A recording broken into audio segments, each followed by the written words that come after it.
ঢাকার নাইট ক্লাবে বাংলাদেশের ডন ইকবাল সাহেব মাফিয়াদের সাথে মিটিং করছে। সবাই এসেছে, বাট যশোরের মাফিয়া রাব্বি ভাই এখনও আসেনি। রাব্বি ভাইকে ইকবাল কখনো দেখেনি, তাই অপেক্ষা করছে। এমন সময় 16-17 বছরের একটা ছেলে এসে হাজির হয়েছে সেই মিটিংয়ে। এতে সবাই অবাক হয়েছে।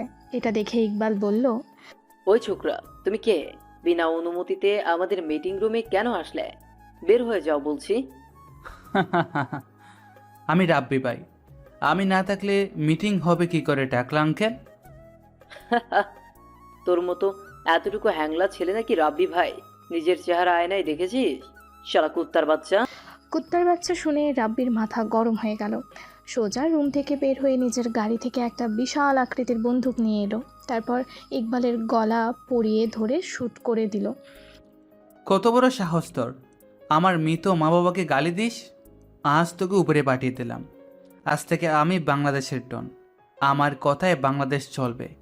আর এখানে যারা আছিস, তোরা যদি আমার কথা মতো না চলিস, তোদের অবস্থাও টাকলা ইকবালের মতো হবে। সবাই ভয়ে হিসু করে দিছে। ভাই রে ভাই, যে হিসু করেছে তার গন্ধ যারা শুকবে 2 দিন অজ্ঞান হয়ে থাকবে। শালাটা মনে হয় মুলা খায়, হিসুর সাথে পাদও মারছে। জীবন একদম বদনা। মাফিয়া রাব্বি গন্ধে টিকতে না পেরে নাইট ক্লাব থেকে বের হয়ে গেল। আল্লাহ বাসাইছে ইকরাম। শালাগুলো আমার বয়ে হাগু মতু ফাদু করে দিছে। কি বাজে গন্ধ রে ভাই! মনে হচ্ছে আকাশে উড়ে যাম গন্ধে। ওরা যত ভয় পাবে, আমার ব্যবসা তত বাড়বে। বস। হই কাটাস সালমান, গাড়ি চালা তাড়াতাড়ি। আমার মনিটারিং সুইমিং পুলে আমার জন্য অপেক্ষা করছে। আজ একসাথে সুইমিং পুলে গোসল করার কথা ছিল। শালা টাকলা ইকবালের কারণে তাড়াতাড়ি যেতে পারলাম না। মনে হয় পাগলিটা রাগ করে বসে আছে। ভাই তাড়াতাড়ি চালাচ্ছি, 20 মিনিটের মধ্যে এয়ারপোর্টে চলে যাবেন। তাড়াতাড়ি চালা, প্লেনে উঠে 1 ঘন্টার মধ্যে যশোরে যেতে হবে। কথা বলতে বলতে রাব্বি এয়ারপোর্টে চলে আসলো আর প্লেনে উঠে পড়ল। 1 ঘন্টার মধ্যেই যশোর চলে আসলো। প্লেন থেকে নেমে গাড়িতে উঠলো। আধা ঘন্টার মধ্যে মনির বাসায় চলে আসলো। রাব্বি বাসায় ঢুকে দরজায় কলিং বেল চাপলো। কিছুক্ষণ পর মনি এসে দরজা খুলে দিল। মনি তো রাব্বিকে দেখে অভিমানী সুরে বলল, ওই কুত্তা, হারামি বান্দর, তোর আসার টাইম হলো এখন? তোর জন্য কতক্ষণ অপেক্ষা করছি জানিস? আমার সিনেমার শুটিং আজ অফ রেখেছি, তোর সাথে ঘুরবো, সুইমিং পুলে দুজনে গোসল করবো এই জন্য। সরি জানো, আর বলো না। মিটিং তাড়াতাড়ি শেষ করে চলে আসতাম, বাট ওই মিটিংয়ে টাকলা ইকবাল আমাকে অপমান করেছে। ওকে উপরের টিকিট দরায় দিয়ে আসার জন্য আমার দেরি হয়ে গেছে। তুমি খুন খারাপে নিয়েই থাকো, আমার কাছে এসেছো কেন? হ্যাঁ, তুমি তো আমায় ভালোই বাসো না। এই বলে কাঁদতে লাগলো মনি। মনির কান্না দেখে রাব্বি মনিকে জড়িয়ে ধরে বলল, কে বলেছে আমি তোকে ভালোবাসি না? তোকে আমি জীবনের চেয়েও বেশি ভালোবাসি রে পাগলি। তুই ছাড়া আমার কে আছে বল? তুই না থাকলে কবে মারা। এতটুকু বলতেই মনি 4 ঠোঁট এক হয়ে গেল। তারপর বাকিটুকু ইতিহাস। ইতিহাস জানতে চাহিয়া লজ্জা দিবেন না। তাদের কাজ শেষ করে দুজনে সুইমিং পুলে গোসল করতে গেল। গোসল শেষ করে দুজনে ঘুরতে বের হলো। ঘোরাফেরা শেষে দুজন দুজনের মতো যে যার বাসায় চলে গেল। রাব্বি এই কয়দিনে দেশের সব খারাপ মাফিয়াদের মেরে ফেলেছে, তাও জঘন্যভাবে। যে দেখবে শিউরে উঠবে। কোনটার মাথা হাতুড়ি দিয়ে থেতলে দেওয়া, তো কোনোটার হাত কাটা, কোনোটার গলা কাটা, কোনোটার গোপন অঙ্গ কেটে দেওয়া। সবার বুকেই লিখে দেয়া, রাব্বি দ্য গ্যাংস্টার। পুলিশ অফিসার আকরাম বলছে, কে এই রাব্বি যে এই সব কুখ্যাত মাফিয়াদেরকে নৃশংসভাবে মারছে? ওই রফিক, যে করেই হোক এই রাব্বিকে ধরতে হবে। উপর থেকে অনেক চাপ আসছে। এই কথা বলে চলে যায় পুলিশ অফিসার। অন্যদিকে কিলার দ্য রকস্টার রাগেতে ফুঁসতেছে, কারণ রাব্বির জন্য তার সকল 2 নম্বরই ধান্দা বন্ধ হয়ে গেছে। তাই সে সাদ্দামকে বলতেছে, ওই রাব্বির জ্বালায় আমার দান্দা সব বন্ধ হয়ে গেছে। আমার সহকারী মাফিয়াদের মেরে ফেলেছে। কে ওই রাব্বি? খুঁজে বের কর সাদ্দাম। যদি খুঁজে বের করতে না পারিস, তোর ওটা কেটে কুত্তাকে খাওয়াবো। দূর হয়ে যা আমার সামনে থেকে। বস, কয়েকদিন সময় দিন, সব ডিটেল পেয়ে যাবেন। এই বলে সাদ্দাম চলে গেল। এইদিকে কিলার নিজের চুল ছেড়ছে। কিলার দেশের বাইরে থেকে বাংলাদেশে সকল অপকর্ম করে। দেশ থেকে নারী, শিশু, আর্গন পাচার সহ নেশাদ্রব্য আনা নেওয়া করে। এই কাজে বাংলাদেশের 4 মাফিয়া কাজ করত, যাদের রাব্বি মেরে ফেলেছে। তাই কিলার রাব্বিকে খুঁজছে। অন্যদিকে রাব্বি তার বড় বোনের কবরের কাছে যেয়ে বলছে, আপু, যারা তোকে খুন করছে তাদের মধ্যে 4 জনকে আমি মেরে ফেলেছি, আর একটা দেশের বাইরে আছে। আপু, তুই খুশি হয়েছিস বল? কত স্বপ্ন ছিল তুই ডাক্তার হবে, কিন্তু ওই শয়তানগুলো তা হতে দিল না। এই কথা বলে কান্নায় ভেঙে পড়ল রাব্বি। এমন সময় মনি এসে গেল আর বলতে লাগলো, আমি যখনই আসি দেখি তুমি এই কবরের সামনে কান্নায় ভেঙে পড়ো। এটা কার কবর? এটা আমার বোনের কবর। কি? কিভাবে তোমার বোন মারা গেছে? আর তোমার মাফিয়া হওয়ার কারণ কি? আমাকে খুলে বলো, আমি জানতে চাই। তাহলে শোনো, ফ্ল্যাশব্যাক। আমি রাব্বি, বাবা মায়ের একমাত্র ছেলে। আমি ক্লাস 9-এ পড়ি। আমার একটা বড় বোন আছে, নাম রুবি। আমার বাবা ছিলেন একজন সৎ পুলিশ অফিসার। সততার সাথে কাজ করতো বাবা। বাবা কোনো অন্যায়কে প্রশ্রয় দিত না। যাই হোক, আমি সকালে ঘুমিয়ে আছি, এমন সময় আপু এসে আমাকে ডাকতে লাগলো। ওই ভাই, ওটি স্কুলে যাবি না? যাবো তো। এত সকালে ডাকিস কেন? ওই তাকিয়ে দেখ কয়টা বাজে। কয়টা বাজে? 9টা। কি আগে ডাকবো না? রাব্বির কান টেনে বললাম, কখন থেকে ডেকে যাচ্ছি, হ্যাঁ তোর ওঠার নাম নেই। আপু, লাগছে, ছাড়ো। আপু কান ছেড়ে দিতেই দৌড় দিয়ে বাথরুমে চলে গেলাম। ফ্রেশ হয়ে নিচে এসে আব্বু, আম্মু ও আপুর সাথে নাস্তা করে স্কুলে চলে গেলাম। স্কুলে যেতে আমার বেস্ট ফ্রেন্ড সাকিব, তামিম আর ফরিদ এসে হাজির। আর আমাকে দেখে সাকিব বলল, কি রে হারামি, ক্লাসে আসতে এত দেরি হলো কেন? ওই হারামি সারা রাত চুরি করে আর সকালে ঘুমায়। মামা ঠিক বলেছিস। ওই তোরা থামবি বাল, ক্লাসের টাইম হয়ে যাচ্ছে, ক্লাসে চল। চল। সবাই ক্লাসে চলে গেল। ক্লাস শেষ করে রাব্বি বাসায় চলে এলো। বাসায় এসে গোসল করলো। রাব্বির আম্মু খেতে দিল। তখন রাব্বি বলল, আম্মু, আপু কই? রুবি তো কলেজে গেছে, ও, কখন আসবে? বললো 2:30-এর মধ্যে চলে আসবে। রাব্বি ওর আম্মুর সাথে টুকটাক কথা বলতে বলতে খাওয়া শেষ করলো। খাওয়া দাওয়া করে রাব্বি টিভি দেখছিল। এমন সময় রাব্বির আপু রুবি কলেজ থেকে আসলো আর রাব্বিকে দেখে বলল, কিরে পটলা, কখন আসলি? একটু আগে। তুই আমারে পটল বললি কেন মুটকি? আজ তোর চুল ছিঁড়ে দেবো। ওই শুটকি তালপাতের সেপাই, আমার চুলে হাত দিলি হাত ভেঙে দিমু। আসতে না আসতে দুটো ঝগড়া শুরু করে দিয়েছে। কি যে করবো এদের, মন চাই ঝাড়ু দিয়ে দুইটারে পিটায়। ওই রুবি, রুমে যে ফ্রেশ হয়ে আয়। ওই বাদর, রুমে যা, আর একটা ঘুম দিবি, বিকেলে প্রাইভেট আছে। আচ্ছা আম্মু। রুবি ফ্রেশ হতে চলে গেল। রাব্বি রুমে যেয়ে দিল ঘুম। রুবি ফ্রেশ হয়ে খেতে আসলো। খাওয়া শেষ করে টিভি দেখলো। কিছুক্ষণ পর রাব্বির বাবা অফিস থেকে বাসায় ফিরল। রাব্বির আম্মু খেতে দিল। রাব্বির বাবা খাবার খেতে খেতে রুবিকে প্রশ্ন করলো, রুবিমা, পড়াশোনা কেমন চলতেছে? ভালো আব্বু। ভালো করে পড়াশোনা কর মা। আমার স্বপ্ন তুই বড় গোয়েন্দা অফিসার হবি। ওকে বাবা, আমি তোমার স্বপ্ন পূরণ করব।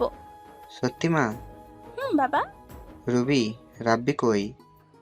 আব্বু, বান্দরটা আমার সাথে যুদ্ধ করে এখন রুমে ঘুমাচ্ছে। ছেলেটা আর ভালো হবে না। তোমার আদরে ভাই বাদর হয়েছে। বাবা মেয়ে গল্প করতে করতে খেয়ে নিল। তারপর রাব্বির আম্মু খেলো।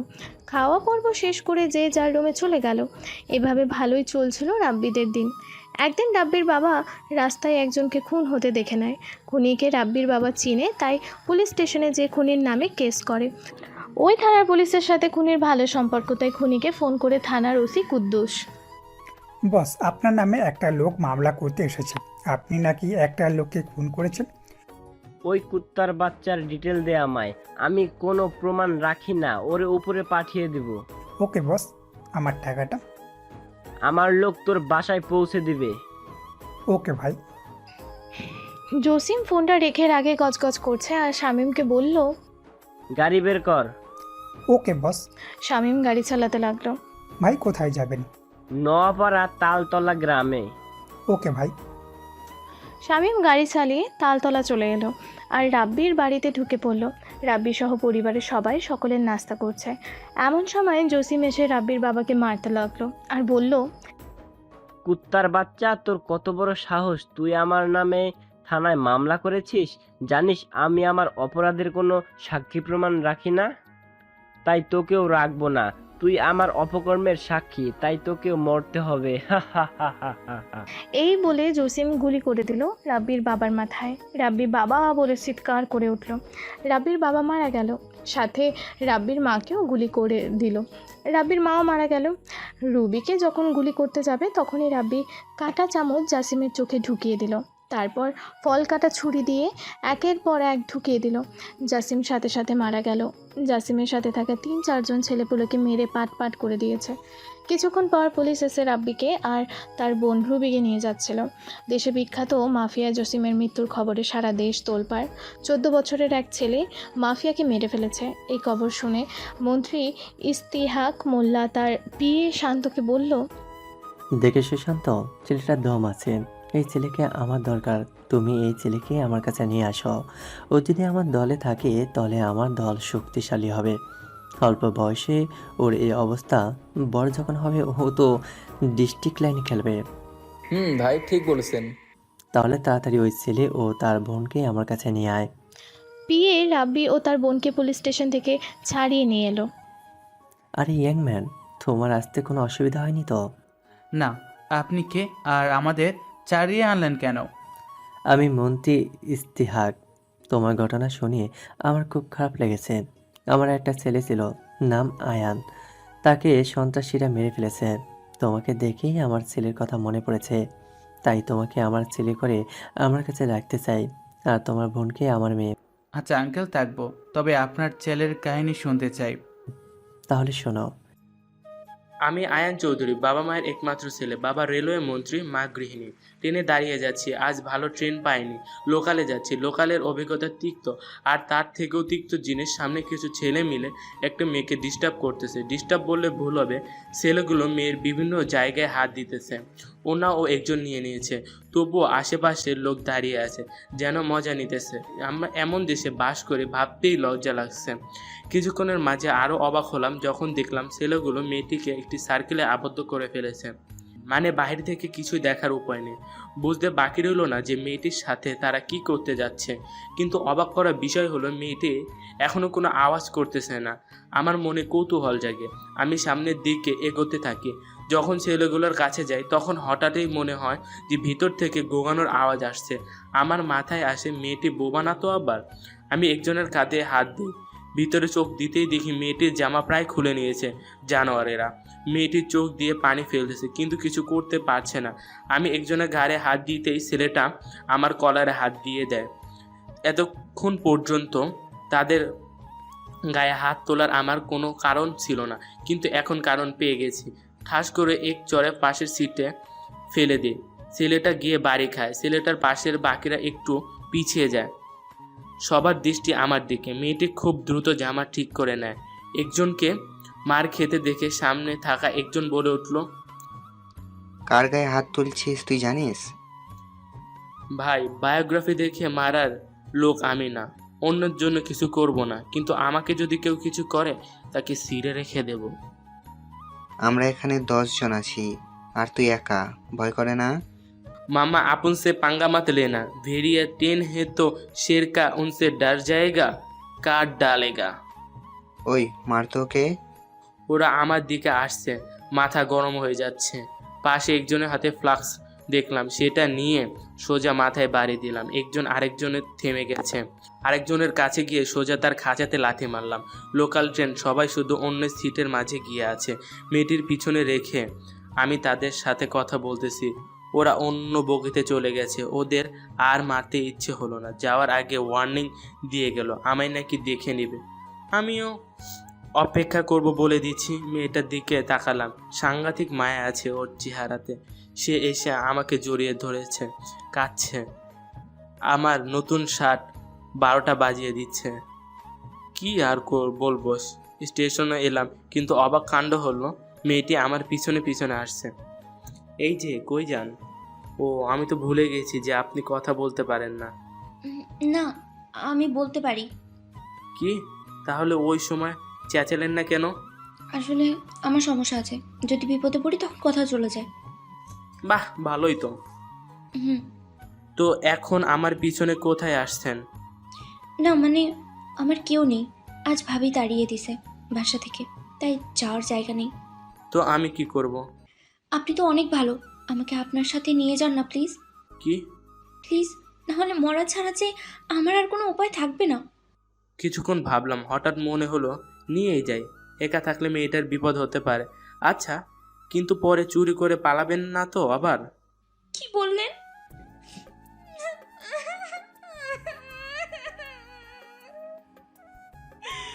আব্বু, তোমাকে চোর বলতে। এই না না, আমি তো চুর বলিনি, বললে চুন্নি বলতাম। কি?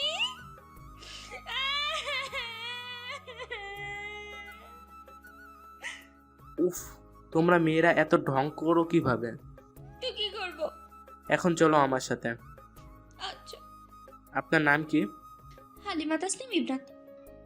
আমি মেয়েটাকে নিয়ে বাসায় আসলাম। বাসা আসতে আব্বু বলল, মেয়েটা কে বাবা? আমি আব্বুকে সব খুলে বললাম। তখন আব্বু বলল, ভালো করেছিস বাবা, মেয়েটাকে বিপদ থেকে রক্ষা করেছিস। একটা মেয়ে মানুষকে তো এভাবে বাসায় রাখতে পারি না। তোর যদি আপত্তি না থাকে তোর সাথে ইবনাতের বিয়ে দিতে চাই, বিয়ে দিয়ে আমার মেয়ে বানিয়ে রাখতে চাই। কি বলিস বাবা? তুমি যেটা ভালো মনে করো বাবা। তুমি ইবনাতের কাছে শোনো, ও যদি রাজি থাকে তাহলে আমার কোনো আপত্তি নেই। মামনি, তোমার এই বিয়েতে কোনো আপত্তি আছে? আমার কোনো আপত্তি নেই আঙ্কেল। আমার মতো অসহায় মেয়েকে আপনার ছেলের সাথে বিয়ে দিতে চাচ্ছেন, এটা আমার জন্য অনেক আঙ্কেল। করিম, যে কাজে ডেকে নিয়ে আয়। করিম হলো আমাদের বাসার কাজের লোক, অনেক বছর ধরে আমাদের বাসায় কাজ করতেছে। খুব ভালো মানুষ আর সহজ সরল। আমি করিম চাচা বলে ডাকি। করিম চাচা কাজী ডেকে আনলো। কিছুক্ষণের মধ্যে কাজী এসে গেলেন। কাজী সাহেব সকল ডিটেল লিখে নিয়ে বললেন, বলো মা। আলহামদুলিল্লাহ কবুল। আলহামদুলিল্লাহ কবুল। আলহামদুলিল্লাহ। বাবা বলো কবুল। কবুল। বিয়ের কাজ শেষ করে কাজী মোনাজাত ধরলেন। আমাদের বিবাহিত জীবন যেন সুখের হয়। কাজীকে আব্বু বকশিশ দিয়ে দিল। কাজী খুশি হয়ে চলে গেল। আমার বাসর রাত। ইবনাতকে সুন্দরভাবে সাজানো হয়েছে। আমি সাদে বন্ধুদের সাথে আড্ডা দিচ্ছি। এমন সময় পাশের বাসার সুমি আপু এসে বলল, আয়ান ভাইয়া, রাত অনেক হয়েছে, ভাবি বাসের ঘরে আপনার জন্য অপেক্ষা করছে। পিলাইটা ভালো করে মারবেন কিন্তু। ফাজিল মাইয়া বাঘ।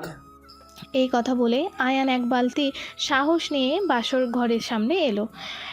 ইবনাত অপেক্ষা করছে আয়নের জন্য। আয়ন সাহস নিয়ে ঘরে প্রবেশ করলো। আয়নকে দেখে ইবনাত সালাম করলো। আয়ন ইবনাতকে বুকে জড়িয়ে নিল আর বলল, হঠাৎ দেখায় আমাদের বিয়ে হয়ে যাবে, এটা আমি ভাবিনি। ইবনাত, আল্লাহ হয়তো আমাদের মিলন এভাবে লিখেছিল। আপনি খুব ভালো একজন মানুষ, আপনাকে আমি স্বামী হিসেবে ভেবে ভাগ্যবতী। দেরি হয়ে যাচ্ছে ইবনাত, তাড়াতাড়ি বিছানায় চড়ো। বিড়াল মারতে হবে নাকি? যা দুষ্টু, আপনি দেখছি খুব লুচ্চা, এসব কথা বলতে কি মুখে আটকায় না? আমার বউ, আমি আদর করব, এখানে লুচ্চামের কি হলো? দেখবনি কেমন আদর করতে পারে না। দাঁড়াও দেখাচ্ছি। এই বলে আয়ান ইবনাতকে কোলে তুলে বিছানায় নিয়ে গেল আর ইবনাতকে কিস করতে লাগলো।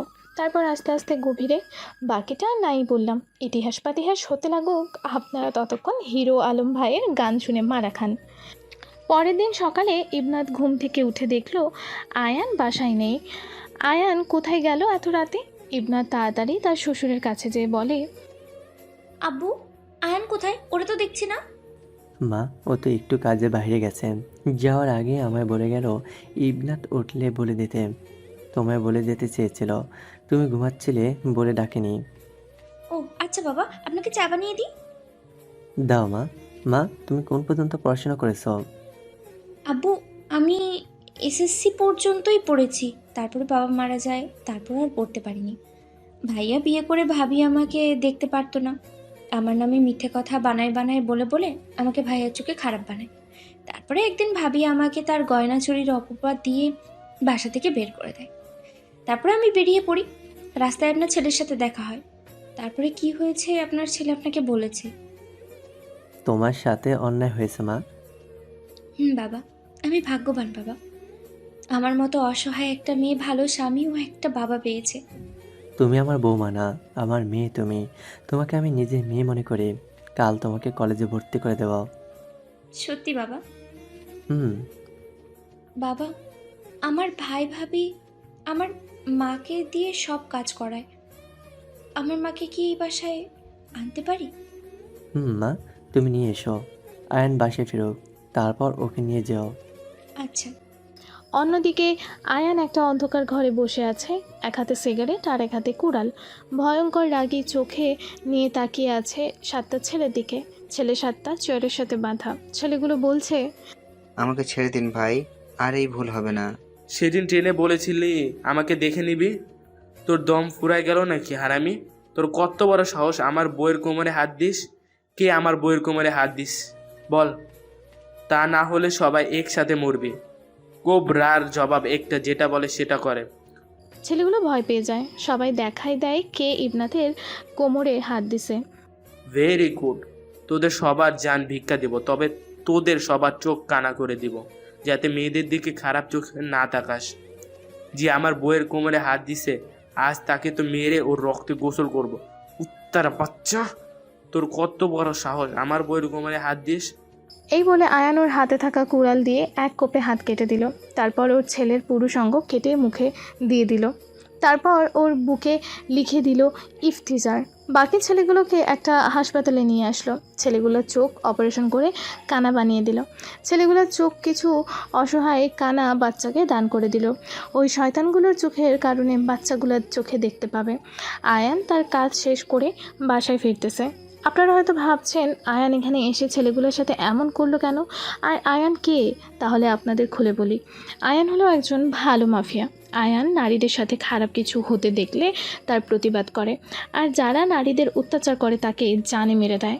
আয়ান আজ ঘুম থেকে উঠে ভাবতে থাকে, কাল ছেলেগুলো আমার বউকে অসম্মান করেছে, এদের যদি কিছু না করি ওরা তো অনেক মেয়ের সম্মান ও জীবন নিয়ে খেলবে। এটা তো আমি হতে দিতে পারি না, তাই না? এই কথা ভেবে বাসা থেকে বের হয় আর ওর ফোন বের করে আসিফকে ফোন দেয়। আসিফ, গাড়ি নিয়ে কিছু লোকজন নিয়ে চলে আয়। আচ্ছা ভাই। আসিফ লোকজন নিয়ে চলে আসলো আর বলতে লাগলো, কি রে ভাই, লোকজন নিয়ে আসতে বললি কেন? কিছু কি হয়েছে ভাই? ভাই, অনেক কিছু হয়েছে, তারপরে সব খুলে বললাম। আজ ওদের তুলে আনতেছে ভাই, আপনি গোডাউনে থাকেন। আসিফ আয়ানকে গোডাউনে রেখে ছেলেগুলোকে ধরে আনতে যায়। 2 ঘন্টার মধ্যে ছেলেগুলোকে তুলে আনে। তারপর কি হলো আপনারা জানেন। আয়ান বাসায় ফিরল। বাসায় ফিরে নিজের রুমে ঢুকলো। দেখে ইবনাথ গোসল করে চুল আছড়াচ্ছে। পেছন থেকে ইবনাথের কোমর জড়িয়ে ধরলো। আহ, লাগছে! এত জোরে কেউ জড়িয়ে ধরে? অনেকক্ষণ পর মহারাজের আমার কথা মনে পড়লো না? কই ছিলে তুমি? আমি একটু ভার্সিটিতে গিয়েছিলাম। আচ্ছা, তুমি গোসল করে আসো, আমি তোমায় খেতে দিচ্ছি। আর আমাকে ছাড়ো। এখন আমি কিছু খাবো না, আমি তোমার ঠোঁট খাবো, তাই ছাড়ছি না। দেখেছেন আপু আর ভাইয়া কাণ্ডটা, পাগলটা কি করলো? 5 মিনিট পরে ছাড়া পেয়ে বললাম, এভাবে কেউ কিস করে? কেউ না করলো আমি করি। আর করে কাজ নেই, গোসল করে আসুন তারপরে খাবেন। আচ্ছা, আব্বু খেয়েছে? আমরা কেউ খাইনি, আপনার জন্য অপেক্ষা করছিলাম। আয়ান গোসল করে আসলো। ইবনাথ সবাইকে খেতে দিল। তখন আয়ানের বাবা বলল, আয়ান, তুমি বিকালে ইবনাথ মামুনিকে নিয়ে তোমার শ্বশুর বাড়ি যাবা, আর তোমার শাশুড়িকে এখানে নিয়ে আসবা, কারণ তোমার শালা আর শালার বউ তোমার শাশুড়িকে অত্যাচার করে। আচ্ছা আব্বু, আমি নিয়ে যাব, আর শাশুড়ি মাকে এখানে নিয়ে আসব। ওকে। কথা বলতে বলতে সবাই খাওয়া শেষ করলো। অন্যদিকে সাজিদ ভাই আস্তানায় বসে তার লোকজনকে বলছে, ওই হারামির বাচ্চারা, তোরা কি করিস? হ্যাঁ, বিদেশে এখনও নারী শিশু পাচার করতে পারিসনি? 2 দিনের মধ্যে 30টা নারী ও 15 জন শিশু ধরে আনবি, তা না হলে ক্লিয়ার আমাদের মেরে ফেলবে। বস, এটা তো সম্ভব না। আমরা 60 জন নারী ও 30 জন বাচ্চা জোগাড় করেছিলাম। আয়ানের লোকেরা আমার লোকেদের কুত্তা কাটা করে নিয়ে গেছে। হারামির বাচ্চারে, তোদেরকে আমি বাল ফেলাতে রেখেছি? একটা বাচ্চা ফোলা তোদের মেরে গেল আর তোরা কিছু করতে পারলি না? ওই আয়নের জন্য আমাদের ব্যবসা শেষ হয়ে যাচ্ছে। কিলারকে একথা জানাতে হবে, কিলারের ব্যবস্থা করবে। পিপিলিকার পাখা উঠে মরিবার তরে, তোরও উঠেছে আয়ান, সেটা কেটে তোকে মেরে দিবে কিলার। সাজিদ কিলারকে ফোন দিল। তখনই কিলার বলল, ওই হঠাৎ ফোন দিলি কেন? আমি 10 জন নারীর সাথে টাইম কাটাচ্ছিলাম আর তুই সব বিগড়ে দিলি। ভাই রাখেন আপনার রোমান্স। আমাদের নারী শিশু পাচার ব্যবসা বন্ধ হয়ে যাচ্ছে, সেই জ্বালায় মরছি। কেন, কি হয়েছে? ভাই, আয়ান নামের একটা মাফিয়া আমার তুলে আনা মেয়ে শিশুগুলোকে উদ্ধার করে বাসায় ফিরিয়ে দিচ্ছে। এভাবে চলতে থাকলে আমাদের ব্যবসায় হাতে হারিকেন ধরাবে। কি বলিস তুই? ওর এত বড় সাহস কিলারের ব্যবসায় নজর দেয়? ওর শেষ সময় চলে এসেছে। আমি 3 দিনের মধ্যে দেশে আসবো। আচ্ছা বস, আমরা অপেক্ষা করব। অন্যদিকে আয়ান বিকালে ইবনাতকে নিয়ে তার শ্বশুরবাড়ি গেল। শ্বশুরবাড়ি যে শাশুড়িকে নিয়ে চলে আসলো। বাসায় আসার পর ইস্তিয়াকে বললেন, আপনার আসতে অসুবিধা হয়নি তো বেআইন? না বেয়াই, আপনাকে অনেক ধন্যবাদ আমার মেয়েটাকে নতুন জীবন দেওয়ার জন্য। আরে আমার যেটা ভালো মনে হয়েছে সেটা করেছি। আপনি ফ্রেশ হয়ে নিন। ইবনাত মা, তোমার মায়ের জন্য রুম রেডি করাও। আচ্ছা আব্বা। ইবনাত রুম পরিষ্কার করে মাকে মায়ের রুমে দিয়ে আসলো। ইবনাতের মা তাড়াতাড়ি ফ্রেশ হয়ে নিল। ইবনাত তার মায়ের জন্য খাবার নিয়ে এলো। তখন ইবনাতের মা রুমা বেগম বললেন, মারে, তুই অনেক ভাগ্যবতী, ভালো মনের একটা জামাই পেয়েছিস। সুন্দর করে সংসার করিস মা। আম্মু, আম্মু তুমি খেয়ে নাও, আমি তোমার জামাইয়ের কাছে যাই। আচ্ছা যা। ইবনাত রুমে যাওয়ার পর আয়ান বলল, এতক্ষণ পর আমার কথা মনে পড়লো, এখন কাছে আসো, আদর করব জান। আপনার খালি আদর করার ধান্দা, তাই না? তোমাকে ছাড়া কাকে আদর করব? পাশের বাসার ভাবিকে আদর করব নাকি? কি বললি তুই? আরেকবার পাশের ভাবির কথা মুখে নিয়ে না, জানে মারা পড়বি তুই কুত্তা। তোর যত আদর করতে মন চায় আমাকে কর। এই বলে ইবনাত আয়ানের বুকে ঝাঁপিয়ে পড়ে। আয়ান তার প্রেয়সীকে ভালোবাসার চাদরে জড়িয়ে নেয়। আস্তে আস্তে তারা গভীরে চলে যায়। অনেক আদর করেছেন মশাই, এখন ঘুমান, রাত 2টা বাজে তো। তুমি আমার বুকে মাথা রেখে ঘুমাও, আমি তোমায় দেখি। পাগল একটা। তোমার নাভির নিচের তিলটা না অনেক কিউট, ওটা দেখলে খালি চুম্মা দিতে ইচ্ছা করে। যা দুষ্টু। এভাবে ইবনাত আর আয়ানের সংসার ভালো চলছিল। দেখতে দেখতে 1 বছর চলে গেল। ইবনাত এখন প্রেগনেন্ট। ইবনাতের পেটে এখন 6 মাসের বাচ্চা। কিলার দেশে এসেছে 2 মাস হলো। কিলার আয়ানের খোঁজ খবর নিতে লাগলো, কিভাবে আয়ানের ক্ষতি করা যায়। অনেক খোঁজার পর আয়ানের পরিবারের ডিটেল পেল। আয়নের দুর্বলতা ওর বউ ইবনাত। শালা হারামজাদা, তুই আমাকে অনেক জ্বালিয়েছিস। তোর বউকে কিডন্যাপ করে সে জ্বালা ওসুল করব। কে কোথায় আছিস? আয়নের বাড়ির উপর নজর রাখবি। ওরা যা করবে সব খবর আমায় দিবি। 3-4 মাস হলো কিলারের লোক আয়ানের বাড়িতে নজর রাখছে। এরই মধ্যে ইবনাত আর আয়ানের একটা ফুটফুটে মেয়ে সন্তান হয়েছে, নাম পরি। মেয়েটা দেখতে একদম পরীর মতো হয়েছে। ইবনাতের মা আর আয়ানের বাবা নাতিনি পুতনিদের সাথে খেলা করে। তাদের জীবন সুখে চলছিল। সেই সুখের সংসারে নজর পড়ে কিলার নামে এক হাইনার। কিলারের লোক সুযোগ বুঝে ইবনাতকে কিডন্যাপ করে। আয়ান তার বউকে খুঁজছে বাট পাচ্ছে না। এমন সময় কিলার আয়ানকে ফোন করে আর কিলার বলে, আরে আয়ান ভাই, তোমার বউ আমার কাছে বন্দি। যদি বউকে জীবিত দেখতে চাও আমার দেওয়া ঠিকানায় চলে এসো। তুমি একা আসবে, বলেও কাউকে নিয়ে আসবে না। কে তুই, আর আমার বউকে কেন কিডন্যাপ করেছিস?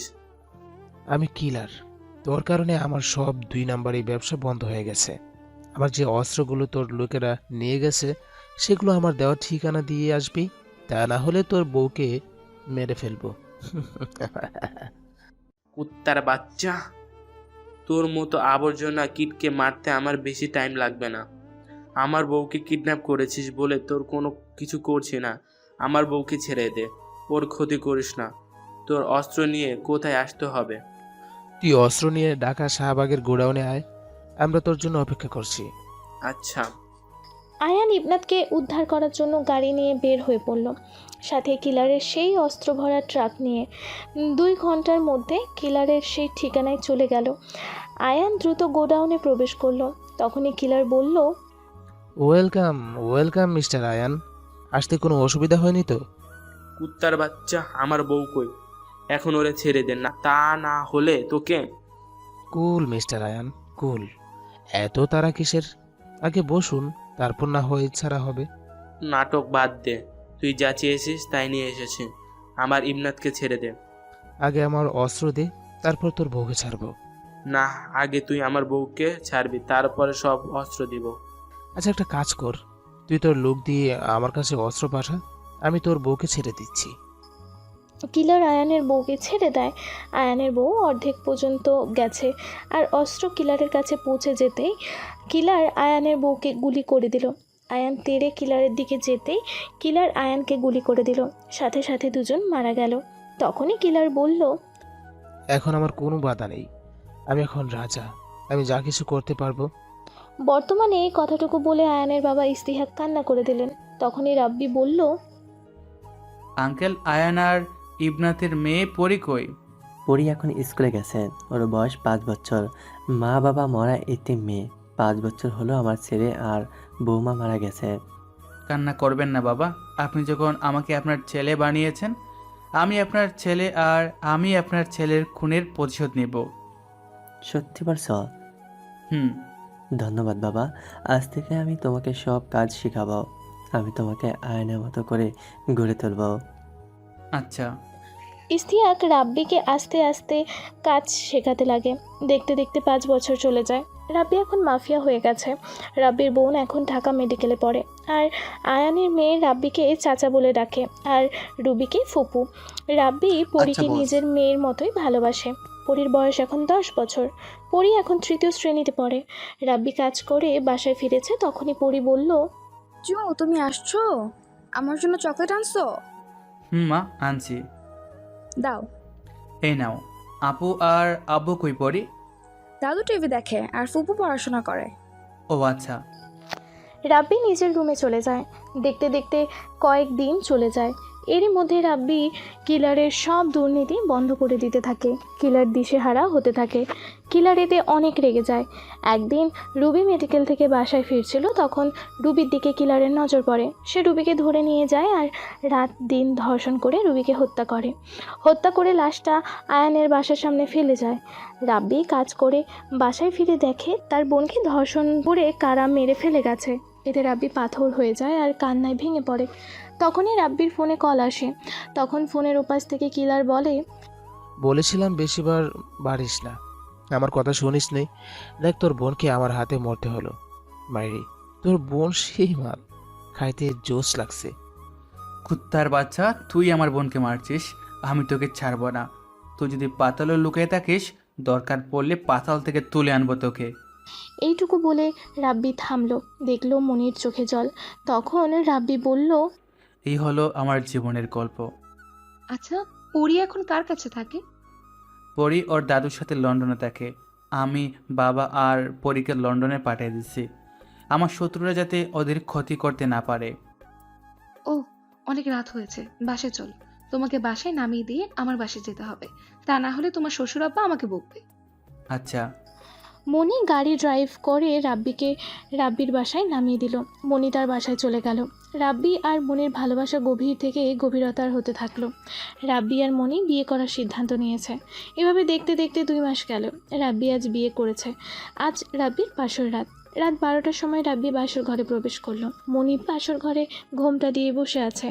রাব্বি যেতেই মনি সালাম করলো। রাব্বি মনিকে বুকে জড়িয়ে ধরে বলল, তোমার স্থান পায় না পাগলি, বুকে। আজ আমাদের বিয়ে হয়েছে, আল্লাহর কাছে অনেক শুক্রিয়া। চলুন 2 রাকাত নফল নামাজ পড়ে নিই। রাব্বি আর মনি 2 রাকাত নফল নামাজ পড়ে নিল। নামাজ শেষ করে রাব্বি মনিকে জড়িয়ে ধরলো আর মনিকে আদর করতে লাগলো।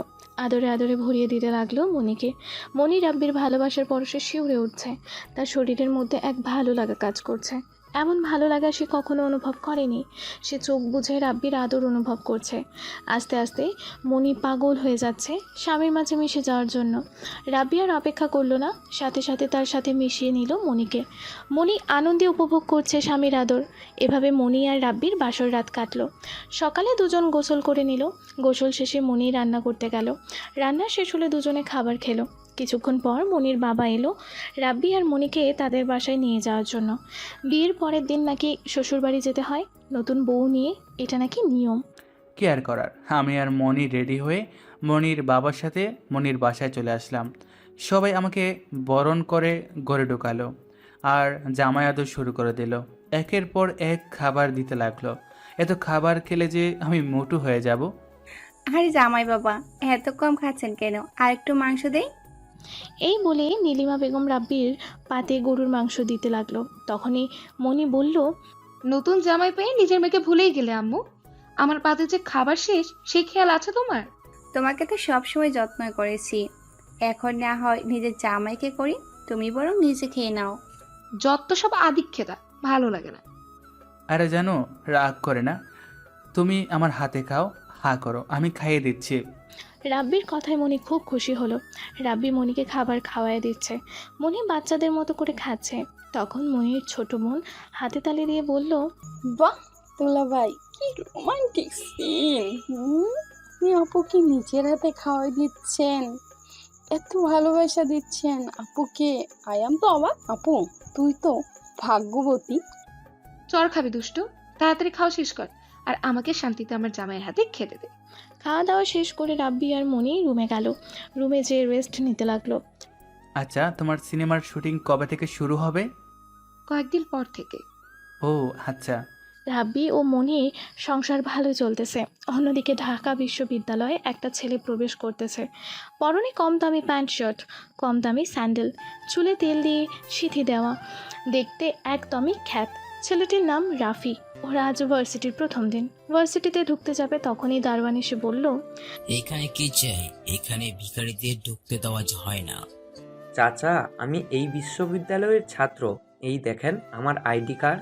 সরি বাবা, এটা নামি দামি বিশ্ববিদ্যালয়, এখানে নামি দামি পরিবারের ছেলেমেয়েরা এখানে পড়াশোনা করে, তোমার মতো গরিব তো এখানে পড়বে না। তাই আমি ভাবতে পারিনি গরিবের ছেলে একটা নামি দামি বিশ্ববিদ্যালয়ের ছাত্র। বাবা তুমি মন দিয়ে পড়াশোনা করো। আচ্ছা চাচা। রাফি তাড়াতাড়ি বিশ্ববিদ্যালয়ে প্রবেশ করলো। প্রবেশ করে ডিরেক্টলি প্রিন্সিপাল স্যারের রুমে গেল। তখন প্রিন্সিপাল স্যার রাফিকে স্যালিউট দিয়ে বলল, স্যার আপনার আসতে কোনো অসুবিধা হয়নি তো? না স্যার, আপনার চিঠি পেয়ে এসিপি স্যার আমাকে তদন্ত করতে পাঠিয়েছে। কি হচ্ছে আপনার কলেজে, আমাকে একটু খুলে বলবেন? আর বলেন না স্যার, আমাদের বিশ্ববিদ্যালয় থেকে প্রতিদিন ছাত্রী নিখোঁজ হচ্ছে, পরের দিন তাদের পাওয়া যাচ্ছে না। প্রতিদিন অভিভাবক এসে কান্নাকাটি করছে। ছাত্রীরা ভয়ে আসতে চাচ্ছে না বিশ্ববিদ্যালয়ে। তাই উপায় না পেয়ে আমার বন্ধু সিআইডি বিক্রমকে চিঠি লিখলাম, তাই সে তোমাকে পাঠিয়েছে। কে এসব কাজ করছে আমি তাকে খুঁজে বের করব। আপনি কোনো চিন্তা করবেন না স্যার, আমি এখানে ছাত্র হয়ে এসেছি, আমি সব কিছু নজরে রাখব। কে বা কারা এমন করছে আমার পরিচয় কেউ যেন জানতে না পারে স্যার। কেউ জানবে না স্যার। তাহলে স্যার আমার ক্লাসরুমটা একটু দেখিয়ে দিন, আমি ক্লাসে যাই। এই পিয়ন, কই গেলি তুই? এই ছেলেটাকে প্রথম বর্ষের ক্লাসে নিয়ে যেত। আচ্ছা স্যার। পিয়ন রাফিকে প্রথম বর্ষের ক্লাসের সামনে দিয়ে চলে আসলো। রাফি আল্লাহর নাম নিয়ে ক্লাসরুমে ঢুকে পড়ল। রাফিকে দেখে সবাই হাসাহাসি করছে আর বলছে, এইসব ক্ষেত কোথা থেকে আসে? কি গন্ধ ওর গায়ে, বমি বমি পায় রে। এই ক্ষেতের সাথে কি আমাদের ক্লাস করা লাগবে নাকি? ছি, ওয়াক থু। এই ক্ষেত, তুই কেন মরতে এই ভার্সিটিতে ভর্তি হয়েছিস? ভর্তি যখন হয়েছিস ভালো কথা, পুরনো নোংরা কাপড় পরে কেন এসেছিস? তোর কি কোনো কাপড় নেই? রাস্তায় ভিক্ষা করে সেই টাকা দিয়ে ভালো কাপড় কিনে ভার্সিটিতে আসতি। যাই হোক, ওই তোরা এই ছোট লোকটাকে ভিক্ষা দে। ঠিক করছিস। এই নে ছোট লোক 500 টাকা। এই নে 1000 টাকা। এই নে 2000 টাকা। রাখুন আপনার টাকা, আমি গরিব হতে পারি কিন্তু আমি ছোট লোক না। আমার আত্মসম্মান আছে, আমি না খেয়ে মরে যাব কিন্তু কারোর কাছে হাত পাতব না। ওলে বাবা, ছোট লোকের আবার মান সম্মান? কোথা থেকে যে এসব আসে? যা দিচ্ছি নিয়ে নে, তা না হলে মেরে হাত পা ভেঙে দিম, শালা ভিখারি। এই যে ম্যাডাম, আপনি কিন্তু বেশি বেশি করছেন। কত বড় সাহস আমার মুখে মুখে কথা বলিস? এই তোরা এই ছোট লোকটাকে মারতো, ওর অনেক তেল জমেছে। কার মুখে মুখে কথা বলছে সেটা ওকে বুঝিয়ে দে।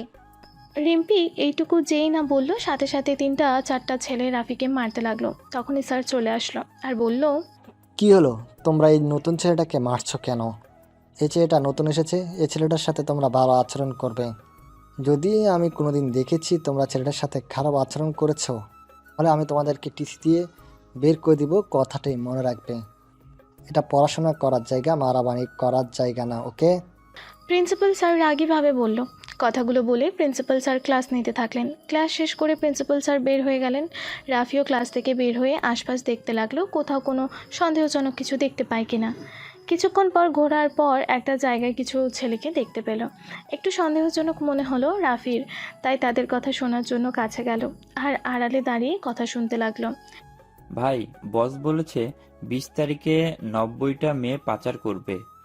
আমরা 3-4 দিন মোট 30 থেকে 40টা মেয়ে কিডন্যাপ করে গোডাউনে রেখেছি। ঢাকা বিশ্ববিদ্যালয়ের ভিপি আমাদের সাহায্য করেছে। তা না হলে ঢাকা বিশ্ববিদ্যালয় থেকে এতগুলো মেয়ে নিতে পারতাম? ঠিক বলেছিস, দুদিনের মধ্যে সারা দেশ থেকে 50টা মেয়ে ধরে আনবি। ভাই। এদের কথা শুনে রাফি বুঝতে পারল ঢাকা বিশ্ববিদ্যালয়ের মেয়েদের নিখোঁজ হওয়ার পেছনে ঢাকা বিশ্ববিদ্যালয়ের ভিপি দায়ী। কিন্তু প্রমাণ ছাড়া তো কিছু করা যাবে না। প্রমাণ ছাড়া এদের ধরতেও পারবে না রাফি। তাই রাফিকে হাতে নাতে ধরতে হবে ও তাদের বিরুদ্ধে প্রমাণ খুঁজতে হবে। যাই হোক, রাফিকে সাবধানে প্রমাণ খুঁজতে হবে। তাই রাফি ওখান থেকে চলে আসলো।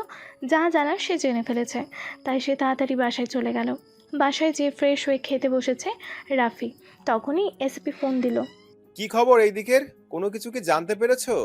হ্যাঁ স্যার, জানতে পেরেছি। মেয়ে পাচারের সাথে বিশ্ববিদ্যালয়ের ভিপি জড়িত আছে। উপযুক্ত প্রমাণ নেই, তাই ধরা যাচ্ছে না।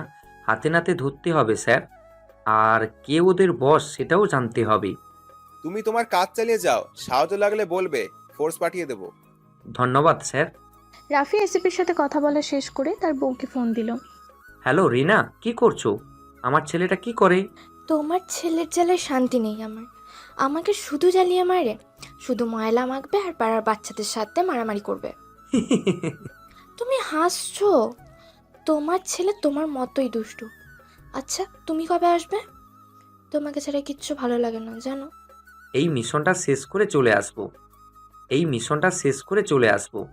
ঢাকা বিশ্ববিদ্যালয়ের ছাত্রীদের কারা কিডন্যাপ করতেছে জানতে পেরেছো? জানতে পেরেছি ভিপি যুক্ত আছে, তবে কে ওদের বস জানতে পারিনি। সাবধানে কাজ করবা, তোমারে নিয়ে ভয়ে থাকি। খাওয়া দাওয়া করেছো? তুমি করেছো? না, এখনো করিনি, একটু পর করব। আম্মু আব্বু কি করে? আম্মু ঘুমায় আর আব্বু বাইরে গেছে। ও আচ্ছা, তাহলে রাখি, তুমি খাবার খেয়ে নাও। ওকে। আপনাদের তো রাফির পরিচয়টা দেওয়াই হয়নি। নাম মোহাম্মদ রাফি, বাবা মায়ের একমাত্র ছেলে। রাফি একজন সিআইডি অফিসার। কিছুদিন হলো ঢাকা বিশ্ববিদ্যালয়ের ছাত্রীদের খুঁজে পাওয়া যাচ্ছে না, তাই রাফির ওপর দায়িত্ব আসে মেয়েগুলোকে খুঁজে বের করা আর অপরাধীকে ধরা। তাই রাফি ছদ্মবেশে ঢাকা বিশ্ববিদ্যালয়ে যায়। তারপর কি হলো আপনারা জানেনই। রাফি ঘুমিয়ে পড়লো। সারাদিন তার উপর দিয়ে অনেক ধকল গেছে। যাই হোক, অন্যদিকে রাব্বি তার লোকজন নিয়ে কিলারকে খুঁজছে। যে করেই হোক কিলারকে খুঁজে বের করতেই হবে। ওই কিলারের জন্য রাব্বির পরিবার ধ্বংস হয়ে গেছে। কিলার ওর পরিবারের সবাইকে মেরে দিচ্ছে। রাব্বি এখন পুরোই একা। রাব্বির আর আপন বলতে আর কেউ থাকলো না। আয়নের বাবা আর মেয়ে আমেরিকাতে পাঠিয়ে দিয়েছিল বলে বেঁচে আছে, তা না হলে কিলার মেরে দিত। রাব্বি কিলারকে ছাড়বে না। কিলারের কারণে মনি আর নেই। তার চোখের সামনে মনিরে গুলি করে মেরে ফেলেছে কিলার। রাব্বি নীরবে চোখের জল ফেলেছে।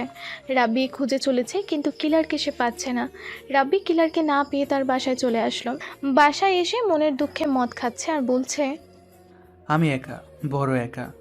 আমার জীবনে যারা আসে তারাই আমাকে ছেড়ে চলে যায়। আমার মনই আমাকে ছেড়ে চলে গেছে। আমি বাঁচবো কিভাবে ওকে ছাড়া? ওই কিলারটাকে আমি ছাড়বো না। ওই কিলার আমার থেকে আমার বোন, আমার ভালোবাসা সব কেড়ে নিছে। রাব্বি কান্না করতে করতে ঘুমিয়ে গেল। পরের দিন সকালে রাব্বি ঘুম থেকে উঠে আস্তানায় চলে গেল আর তার দলের ছেলেদের সাথে কথা বলতে শুরু করলো। কিরে, কিলারের খোঁজ পেয়েছিস? না বস, পাইনি। ভালো করে খুঁজে বের কর, ওকে আমার চাই। দরকার পড়লে পাতাল থেকে তুলে আনবি। ওই শয়তানটাকে আমি নিজের হাতে মারতে চাই। আচ্ছা বস। রাব্বি গোডাউন থেকে বের হয়ে গেল। অন্যদিকে রাফি বিকালে ঘুম থেকে উঠে এলাকা ঘুরতে বের হলো আর চারিদিকে নজর রাখতে লাগলো। পরের দিন সকালে রাফি আবারও ক্ষেত হয়ে কলেজে প্রবেশ করলো। সবাই রাফিকে দেখে হাসাহাসি করছে, এতে রাফির কোনো যায় আসে না। রাফি তাড়াতাড়ি তার ক্লাসে চলে গেল। ক্লাস শেষ করে রাফি সেই দিনে সেই ছেলে দুটার পিছু করলো। কিছুক্ষণের মধ্যে ছেলেরা জঙ্গলে চলে আসলো। এদিক ওদিক তাকিয়ে দেখলো কেউ আছে কিনা। দেখলো কেউ নাই। সাথে সাথে ছেলেরা মাটির নিচে তৈরি করা গোপন রুমে ঢুকে পড়লো। গোপন রুমে অনেক নারীবন্দী আছে। রাফি আস্তানা চিনে এসিপিকে ফোন করে ঠিকানা বলল। এসিপি পুরোপুরি সিআইডি টিমকে পাঠিয়ে দিল। তারা এসে অপরাধীকে ধরলো আর ৭৫ জন নারীকে উদ্ধার করলো। সবাই আজ অনেক খুশি। অপরাধীদের জিজ্ঞাসাবাদ করা হয়েছে। রাফি ওদের চেয়ারের সাথে বেঁধে রেখেছে। রাফি বলছে, ওই সত্যি করে বল, তোদের বসের নাম কি? কতদিন ধরে তোরা নারী পাচার করতেছিস? মরে গেলেও বলবো না, তোরা যা ইচ্ছা করতে পারিস। রাফি ওদের অনেক মারলো, তবুও মুখ খুলল না তারা। অন্যদিকে কিলার রাগেতে চিল্লাচ্ছে, কত বড় সর্বনাশ হয়ে গেল রূপক। আর লিমনকে পুলিশ ধরে ফেলেছে। যে কোনো সময় আমার নাম বলে দিতে পারে। এদেশে থাকা আমার জন্য নিরাপদ না। এদিকে রাব্বি আমাকে খুঁজছে মারার জন্য, আর অন্যদিকে পুলিশ খুঁজছে ধরার জন্য। আমার দ্রুত সম্ভব এই দেশ থেকে পালিয়ে যেতে হবে। কিলার দ্রুত দেশ ত্যাগ করে লন্ডনে চলে গেল। লন্ডনে এসে কিলার তার অপকর্ম চালাতে লাগলো। রাব্বি কিলারের খোঁজ করতে করতে জানতে পারলো কিলার এখন লন্ডনে আছে। ওকে কিলারকে ধরতে হলে লন্ডনে যেতে হবে। রাব্বি তার পাসপোর্ট ভিসা বানাতে দিল। 15 দিন পর পাসপোর্ট ভিসা বানানো হয়ে গেল। আজ 16 জুন। আজ রাব্বির ফ্লাইট। রাব্বি প্লেনের মধ্যে ঢুকলো আর তার সিটে বসে পড়লো। কিছুক্ষণ পর বিমান ছেড়ে দিল। বিমান চলছে লন্ডনের উদ্দেশ্যে। পাখির মতো আকাশে উড়াল দিচ্ছে। প্লেনের আকাশের মাঝে উড়ে চলেছে। রাব্বির কানে হেডফোন দিয়ে গান শুনছে। গান শুনতে শুনতে রাব্বি ঘুমিয়ে পড়লো। দীর্ঘ কয়েক ঘন্টা জার্নি করে রাব্বি লন্ডনে চলে আসলো। রাব্বি এয়ারপোর্ট থেকে বের হয়ে ট্যাক্সিতে উঠলো। ট্যাক্সিতে করে রাব্বি একটা হোটেলে যাবে আর সেখানে থাকবে। ট্যাক্সি কিছু দূর যেতেই রাব্বি দেখতে পেল কিছু বখাটে ছেলে একটা মেয়ের ওড়না ধরে টানছে। এটা দেখে রাব্বির মাথা গরম হয়ে গেল।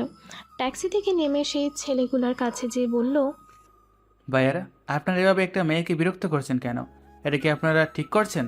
ওই কুত্তার বাচ্চা আমাদের যা ইচ্ছে তাই করব। ভাগ এখান থেকে, তা না হলে মেরে রেখে দিব। ভালোভাবে বলছি, মেয়েটাকে ছেড়ে দে, তা না হলে তোদের আমি শেষ করে ফেলবো। তোদের কত বড় সাহস রাস্তার মাঝে মেয়েদের সাথে অসভ্যতামি করিস? মাদারের বাচ্চারে ধর তোরা, ওর অনেক তেল হয়েছে, আমাদের সাথে পাঙ্গা নেই। এই বলে ছেলেগুলা রাব্বির দিকে আসতে থাকে। রাব্বি ওদের একের পর এক মারতে থাকে। মারতে মারতে ছেলেগুলোকে অজ্ঞান করে ফেলে। মেয়েটা অবাক হয়ে রাব্বির মারামারি দেখছে। মেয়েটি রাব্বির কাছে এসে বলে, আপনাকে অনেক ধন্যবাদ আমাকে এই বিপদ থেকে রক্ষা করার জন্য। আপনার নাম কি? আমার নাম রাব্বি, আমি বাংলাদেশ থেকে এসেছি আজ। ও আচ্ছা, তা আপনি এখানে থাকবেন কোথায়? কোনো একটা হোটেলে। যদি কিছু না মনে করেন একটা কথা বলতে পারি? বলুন। আব্বু অনেক দিন ধরে আমাদের বাসা ভাড়া দেওয়ার জন্য লোক খুঁজছে। আপনি যদি চান আপনাকে বাসাটা ভাড়া দিব। তাহলে তো ভালোই হয়, তাহলে আর হোটেলে থাকা লাগবে না। তাহলে চলুন। ইরা আর রাব্বি ট্যাক্সিতে উঠে পড়লো। কিছুক্ষণ পর ইরাদের বাসায় চলে আসলো। রাব্বি ব্যাগ নিয়ে ট্যাক্সি থেকে নামলো, সাথে ইরাও। ইরা রাব্বিকে নিয়ে বাসায় ঢুকলো। দরজায় কলিং বেল দিতেই ইরার আম্মু এসে দরজা খুলে দিল আর বলতে লাগলো, মা, তোর আসতে এত দেরি হলো কেন? কখন থেকে তোকে ফোন দিচ্ছি, তোর ফোন বন্ধ দেখাচ্ছে। তোর জন্য আমরা চিন্তা করে মরছি। কুল মম, আগে তো ভিতরে ঢুকতে দিবে। তখন রাব্বি ইরার পেছন থেকে সামনে এলো। তখন ইরার মা রাব্বিকে দেখে ইরাকে বলল, তোর সাথে থাকা ছেলেটাকে? আরে আম্মু, ভিতরে আসতে দাও, তারপর বলছি। আচ্ছা, ভিতরে আয়। ইরা রাব্বিকে নিয়ে বাসায় প্রবেশ করলো। রাব্বি আর ইরা সোফায় বসেছে। ইরার আম্মু আর আব্বু জিজ্ঞাসা করলো, বললি না তো ছেলেটা কে? আর তোর কলেজ থেকে আসতে দেরি হলো কেন? আব্বু আর আম্মু, আমি কলেজ থেকে আসতেছিলাম। রাস্তায় কিছু বখাটে ছেলে আমার পিছু নেয় আর আমাকে বাজে বাজে কথা বলতে থাকে আর আমার ওড়না টেনে ধরে। আর তখনই ওই রাস্তা দিয়ে এই রাব্বি নামে ছেলেটি যাচ্ছিল। আমাকে বিপদে পড়তে দেখে এগিয়ে আসে আর শয়তানগুলোকে মেরে আমাকে উদ্ধার করে। তোমাকে অনেক ধন্যবাদ বাবা। আচ্ছা বাবা, তোমার বাসা কোথায়? আন্টি, আমি বাংলাদেশে থাকি। বাংলাদেশ থেকে এই দেশে এসেছি কাজ করার জন্য। ও আচ্ছা। আব্বু, রাব্বি নাকি হোটেলে থাকবে, তাই আমি ওকে বলেছি আমাদের বাসায় থাকতে। আমাদের অনেক রুম ফাঁকা আছে, ও না হয় একটা রুমে থাকবে। ঠিক করেছিস মা। বাবা, তুমি এখানে থেকো। ইরার আম্মু, তুমি নাস্তা নিয়ে এসো ওদের জন্য। আমার অফিসে কাজ আছে, আমি গেলাম। এই বলে ইরার আব্বু চলে গেল। কিছুক্ষণ পর ইরার আম্মু নাস্তা নিয়ে এলো। নাস্তা খেয়ে ইরা রাব্বিকে ওদের বাসা ঘুরিয়ে ঘুরিয়ে দেখাতে লাগলো। ইরাদের বাসাটা 4 তলা। ইরারা 1ম তলাতে থাকে, বাকি 3 তলা ভাড়া দেওয়া।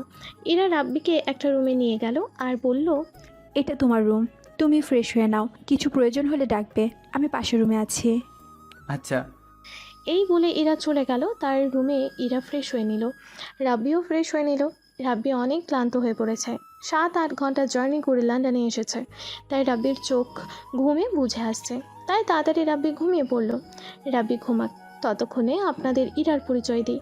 মেয়েটার নাম ইসরাত জাহান ইরা, এই গল্পের নায়িকা। বাবা মায়ের একমাত্র মেয়ে, জন্ম লন্ডনে। বাবা একজন ব্যবসায়ী, মা গৃহিণী। ইরা লন্ডনের কলেজে পড়ে। ইরা তার আম্মুর কাজে সাহায্য করছে। আম্মুর কাজে সাহায্য করে ইরা রাব্বির রুমে আসলো। রুমে এসে দেখলো রাব্বি বাচ্চাদের মতো করে ঘুমাচ্ছে। কি মায়াবী লাগছে ছেলেটাকে। ছেলেটার মায়াতে ইরা পড়ে যাচ্ছে। কি সুন্দর চেহারা ছেলেটার, আর চোখের মাঝে অনেক মায়া লুকিয়ে আছে। ইরা কি ছেলেটার প্রেমে পড়ে যাবে? এসব কি ভাবছি, ধ্যাত। ইরা রাব্বিকে ডাক দিল। উঠুন, বিকাল হয়ে গেছে, চলুন কোথা থেকে ঘুরে আসি। আপনি বসুন, আমি ফ্রেশ হয়ে আসছি। ওকে যান, আমি বসে আছি। ইরা বসে আছে। কিছুক্ষণ পর রাব্বি ফ্রেশ হয়ে বের হলো। তারপর ইরাকে বলল, আপনি রেডি হয়ে আসুন, আমি রেডি হয়ে আসছি। ওকে। ইরা তার রুমে যেয়ে নীল শাড়ি পরলো, সাথে ম্যাচিং করা চুড়ি আর গহনা। আর রাব্বি নীল কালারের শার্ট আর কালো কালারের প্যান্ট পরলো। রাব্বিকে হিরো হিরো লাগছে। রাব্বি ইরার জন্য অপেক্ষা করছে। কিছুক্ষণ পর ইরা বের হলো। ইরাকে দেখে রাব্বি হাঁ হয়ে গেছে। এ তো আসমান থেকে এক নীল পরি নামছে। কী মায়াবী লাগছে ইরাকে।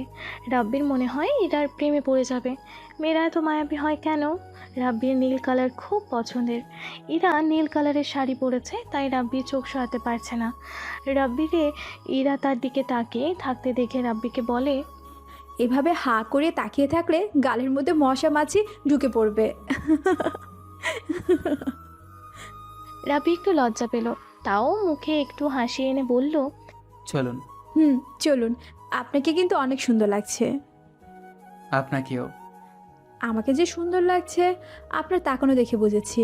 যাই হোক, আমরা গাড়িতে ঘুরবো। এই বলে ইরা গ্যারেজ থেকে গাড়ি বের করলো। রাব্বিকে ইরা গাড়িতে উঠতে বলল। রাব্বি গাড়িতে উঠলো।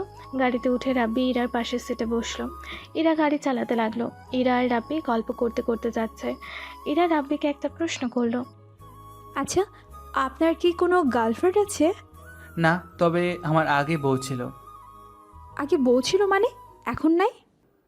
না, আমার বউ মারা গেছে। সন্ত্রাসীরা নৃশংসভাবে আমার বউ আর আমার 1 বছরের মেয়েকে হত্যা করেছে। এই বলে রাব্বি কান্নায় ভেঙে পড়ে। রাব্বির কান্না দেখে ইরাও কেঁদে দেয়। আপনি কাঁদছেন কেন? আপনার কষ্ট দেখে। ইরা গাড়ি চালিয়ে একটা পার্কে চলে আসলো। ইরা রাব্বির মন ভালো করার জন্য বিভিন্ন জায়গায় ঘোরাতে লাগলো আর গল্প করতে লাগলো। কিছু দূরে ইরা ফুচকার দোকান দেখতে পেল। ফুচকা দেখে ইরার জিভে জল চলে এলো। ইরা রাব্বিকে বলল, চলো ফুচকা খেয়ে আসি। ফুচকা মানুষ খায়? খায়, চলো তাড়াতাড়ি। ইরা এক প্রকার দৌড় দিয়ে ফুচকাওয়ালার দোকানে চলে গেল আর ফুচকাওয়ালাকে বলল, আমাকে 2 প্লেট ফুচকা দেন তো, একটু ঝাল দিয়ে দিবেন মামা। একটু অপেক্ষা করেন আপু, আমি বানিয়ে দিচ্ছি। ওকে মামা। কিছুক্ষণ পর 2 প্লেট ফুচকা বানিয়ে দিল। ইরা রাব্বিকে বলল, তুমি কি ফুচকা খাবে? না। আমি খাই, তুমি দেখো।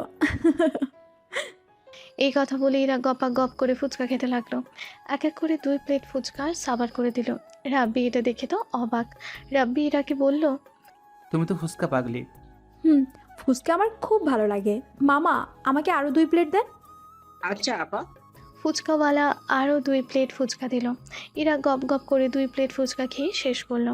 তারপর ইরা রাব্বিকে নিয়ে রেস্টুরেন্টে গেল। সেখানে দুপুরের খাবার খেলো। দুপুরের খাবার শেষ করে তারা দুজন লন্ডনের ঐতিহাসিক জায়গাগুলো দেখার উদ্দেশ্যে বের হয়ে পড়ল। তারা বিভিন্ন জায়গায় ঘুরল। রাব্বি ইরার সাথে অনেক কথা বলছে। ইরা মেয়েটি খুবই মিশুক কোয়ালিটির একটা মেয়ে। খুব তাড়াতাড়ি রাব্বিকে আপন করে নিছে। মনিও ইরার মতো মিশুক ও ভালো মেয়ে ছিল, কিন্তু মনি তার কপালে ছিল না, তাই অকালে চলে গেল। রাব্বি আর ইরা একে অপরকে ভালো লাগছে, তবে তারা কি একে অপরের প্রেমে পড়বে সেটা সময় বলে দেবে। রাব্বি আর ইরা ঘোরাফেরা করে বাসায় ফিরল। বাসায় ফিরতে ইরারা আম্মু বলল, কোথায় গেছিলে তোমরা? আম্মু, ওকে একটু ঘোরাতে নিয়ে গিয়েছিলাম। ও আচ্ছা, তোমরা তোমাদের রুমে গিয়ে ফ্রেশ হয়ে নাও, আর ইরা তোমার সামনে পরীক্ষা, ফ্রেশ হয়ে পড়তে বসবে। আচ্ছা আম্মু। ইরা, আপনি কোন গ্রুপ নিয়ে পড়ছেন? আমি হিসাব বিজ্ঞান নিয়ে পড়ছি। আমি তো হিসাব বিজ্ঞান নিয়ে অনার্স পড়েছি ঢাকা বিশ্ববিদ্যালয় থেকে। তাহলে তো ভালো হলো বাবা, তুমি ইরাকে হিসাব বিজ্ঞান পড়াবা। আচ্ছা আন্টি। ইরা, তুই ফ্রেশ হয়ে রাব্বির রুমে বই খাতা নিয়ে চলে যাবি। রাব্বি তোকে অঙ্ক দেখাই দিবে। আচ্ছা আম্মু। ইরা ফ্রেশ হয়ে রাব্বির রুমে এসেছে। রাব্বি ফ্রেশ হয়ে তোয়ালে পরে বাথরুম থেকে বের হলো। রাব্বির জিম করা বডি দেখে ইরা হাঁ করে তাকিয়ে আছে। তখন রাব্বি ইরার মাথায় চাটি মেরে বলল, আমার দিকে না তাকিয়ে হিসাব বিজ্ঞানের ঠিক পড়তে থাকো, আমি ততক্ষণে পোশাক পরে নেই। আচ্ছা। ইরা হিসাব বিজ্ঞানের ঠিক পড়তে লাগলো। ততক্ষণে রাব্বি জামা কাপড় পরে নিল। কাপড় চাপড় পরা শেষ করে ইরার কাছে এসে বসলো। ইরাকে আধা ঘন্টা ঠিক পড়ালো, তারপর পড়া ধরলো। ইরা সব পড়া পারলো। পড়া শেষ হতেই রাব্বি ওকে অঙ্ক দেখিয়ে দিল। ইরা অঙ্ক বুঝে গেল আর আধা ঘন্টা অঙ্ক করালো। অঙ্ক করা শেষ করে ইরা তার রুমে চলে গেল। কিছুক্ষণ পর ইরার আম্মু রাব্বি আর ইরাকে রাতের খাবার খেতে ডাকলো। কিছুক্ষণ পর ইরা আর রাব্বি রাতের খাবার খেতে আসলো। ইরার আম্মু সবাইকে খাবার দিল। সবাই খাবার খাচ্ছে। রাব্বি তখন ইরার আব্বুকে বলল, আঙ্কেল, আমাকে একটা চাকরির ব্যবস্থা করে দিতে পারবেন? পারবো বাবা। তুমি কাল আমার সাথে আমার অফিসে যেও, ওখানে তোমার চাকরির ব্যবস্থা করে দিব। আচ্ছা আঙ্কেল। এভাবে কথা বলতে বলতে রাতের খাবার শেষ করে যে যার মতো রুমে চলে গেল। রাব্বি রুমে যেয়ে দিল এক ঘুম। পরের দিন সকালে ইরার ডাকে ঘুম ভাঙল। ঘুম থেকে উঠে রাব্বি ফ্রেশ হয়ে নিল। ফ্রেশ হয়ে সকালের খাবার খেয়ে ইরার আব্বুর সাথে অফিসে গেল। ইরার আব্বু রাব্বির সার্টিফিকেট দেখে বলল, তোমার তো রেজাল্ট খুব ভালো, তোমার চাকরি পাকা বাবা। তুমি আজ থেকে আমার কোম্পানির হিসাব রক্ষকের কাজ করবে। ধন্যবাদ আঙ্কেল। আবুল রাব্বিকে ওর কেবিন দেখিয়ে দে, আর রহিমকে বলবি ওর কাজ বুঝিয়ে দিতে। আচ্ছা বস। আবুল রাব্বিকে কেবিন দেখিয়ে দিল। আবুল রহিমকে বলল রাব্বিকে কাজ বুঝিয়ে দিতে বলেছে বস। রহিম রাব্বিকে কাজ বুঝিয়ে দিল। রাব্বি কাজ বুঝে কাজ করতে লাগলো। এভাবে কাজ করতে করতেই দুপুর হয়ে গেল। তখন ইরার আব্বু রাব্বির কেবিনে এসে বলল, এখন দুপুরের খাবার খাওয়ার সময় হয়েছে, তাড়াতাড়ি বাসায় যেতে হবে আমাদের, তা না হলে ইরা রাগ করবে। আচ্ছা আঙ্কেল, চলেন। রাব্বি আর ইরার বাবা দুপুরে খাবার খেতে চলে আসলো বাসায়। বাসায় এসে দরজায় কলিং বেল চাপ দিল। ইরা এসে দরজা খুলে দিল। রাব্বি আর ইরার বাবা ঘরে প্রবেশ করলো। তখন ইরা বলল, তোমরা ফ্রেশ হয়ে এসো, আমি খাবার রেডি করছি। রাব্বি আর ইরার বাবা ফ্রেশ হতে চলে গেল। ইরা আর ইরার মা খাবার টেবিলে খাবার গোছাতে লাগলো। কিছুক্ষণ পর রাব্বি ও ইরার আব্বু চলে আসলো আর দুজনে চেয়ারে বসে পড়লো। ইরা দুজনকে ভাত তরকারি দিল। দুজন খুব মজা করে খাচ্ছে। ইরার আব্বু ইরার আম্মুকে বলল, রিহানা, তোমার রান্না কিন্তু খুব মজা হয়েছে। আজ আমি রান্না করিনি, আজ তোমার মেয়ে রান্না করেছে। ইরা হেসে বলল, আব্বু, আমি রান্না করেছি তোমাদের জন্য। খুব সুন্দর রান্না করেছো মা। ধন্যবাদ আব্বু। আই যে মিস্টার রাব্বি, আপনি তো কিছুই বললেন না আমার রান্না কেমন হয়েছে। হুম। তোমার রান্না অনেক ভালো হয়েছে যে আমি কথা বলার ভাষা হারিয়ে ফেলছি। সত্যি এত ভালো হয়েছে? হুম। সবাই একসাথে গল্প করতে করতে খাওয়া শেষ করলো। এদিকে কিলার তার আস্তানায় বসে তার চেলাদের বলছে, দেশ ছেড়ে তো এখানে চলে আসলাম, ধান্দা না করলে তো আমাদের পেটে চলবে না। এখানে কিসের ধান্দা করা যায় বলতো? ভাই, এখানে গাঁজার ব্যবসা ভালো চলবে। এখানে বিভিন্ন কলেজে আমার লোকেরা ছদ্মবেশে ভর্তি হব, আর ছাত্রছাত্রীদের কাছে গাঁজা বিক্রি করব।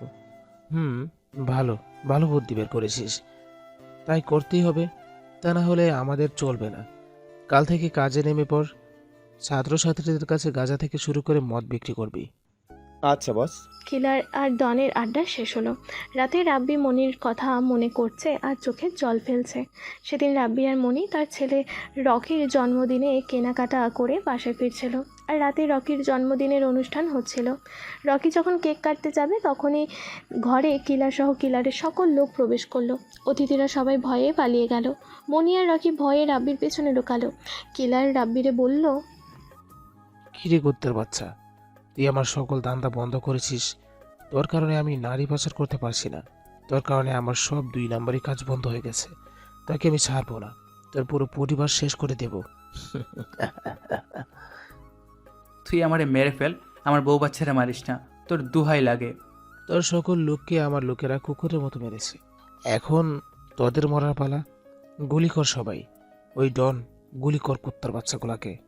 ডন গুলি করলো মনি, রকি আর রাব্বির বুকের সাথে সাথে মনি আর রকি মারা যায়, কিন্তু ভাগ্যক্রমে রাব্বি বেঁচে যায়। রাব্বির রক্তাক্ত অবস্থায় পড়েছিল।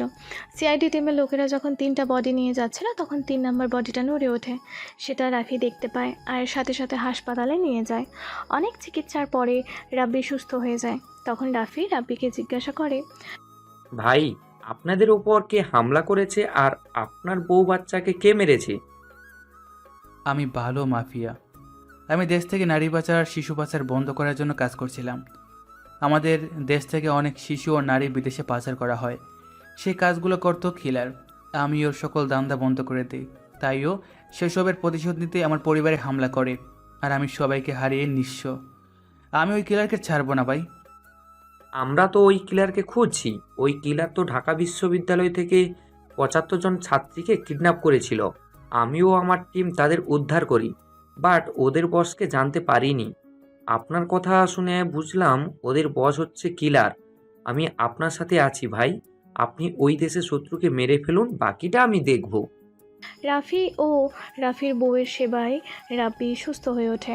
রাব্বি কিলারকে খুঁজতে থাকে, কিন্তু কিলারের খোঁজ পায় না।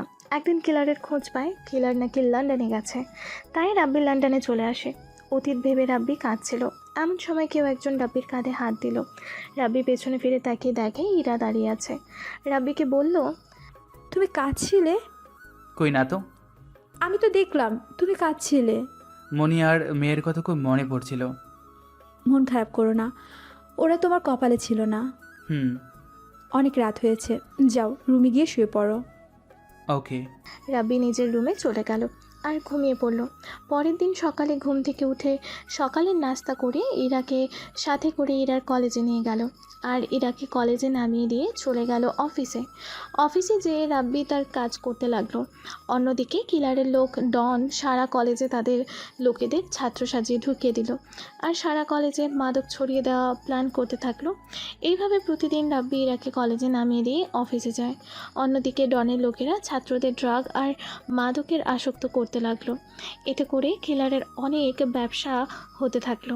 দিন দিন ছাত্ররা মাদকে আসক্ত হচ্ছে, যার ফলে পরিবারের অনেক সমস্যার মুখে পড়তে হচ্ছে। ছাত্ররা কিভাবে মদকে আসক্ত হচ্ছে এটা কেউ ধরতে পারছে না। কারা ছাত্রদের মাদকে আসক্ত করতেছে, কারা আর কারা?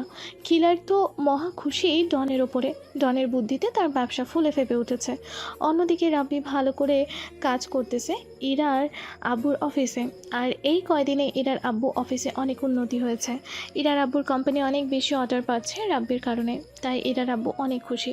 একদিন ইরার আব্বু ইরার আম্মুকে বলছে, রাব্বি ছেলেটা তোমার কাছে কেমন লাগে?